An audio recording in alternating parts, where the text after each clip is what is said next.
જય ગૌમાતા મિત્રો, અમારા કુલદીપસિંહનો આજે જન્મદિવસ છે અને જીવન સરિતા પ્રાથમિક શાળામાં તેઓ આવ્યા અને તેમણે દાન આપવાનું કહ્યું. પરંતુ મિત્ર, જીવન સરિતા પ્રાથમિક શાળાએ એક નવો સંકલ્પ એમને લવડાવ્યો કે આપણે દાન નથી જોઈતું, પરંતુ સાથ અને સહકાર જોઈએ છે.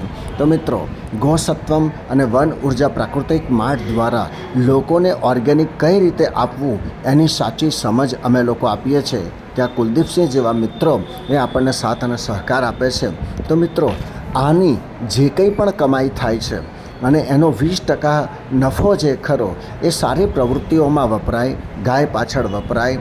અને એવું કહી શકાય કે કોઈ સાંસ્કૃતિક પ્રોગ્રામ અને વગેરે જ્યારે આપણે કરવામાં આવે તો જે વાલી સંપૂર્ણ સપોર્ટ કર્યો.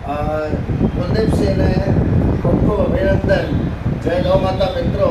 અને બેન જ્યારે ભાઈને રાખડી બાંધવા આવે, પેંડા, બરફી, આજે ઘણી બધી દુકાનો ખુલી ગઈ છે, પણ એમાં સાચું શું, સચોટ શું, કેટલું સારું, ઓર્ગેનિક કેટલું અંદર તત્વો ખરાબ નાખતા હોય છે.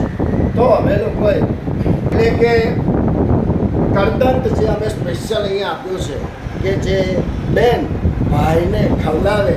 તો મિત્રો, આજે અમારા કુલદીપસિંહની બર્થડે અને આપણી દીકરીની ભાગ્યશ્રીની બર્થડે છે.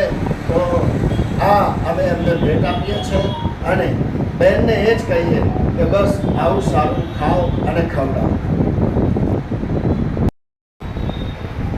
જય માતાજી. હું વાઘેલા કુલદીપસિંહ, ખેડૂત પુત્ર છું. અત્યારે હાલમાં આપણે જોઈએ છીએ કે જમીનોમાં દવા ને બધું નાખીને જે ખેતીનું જે વાવેતર થાય છે એના કરતાં આપણે ઓર્ગેનિક અપનાવીએ તો વધારે સારું.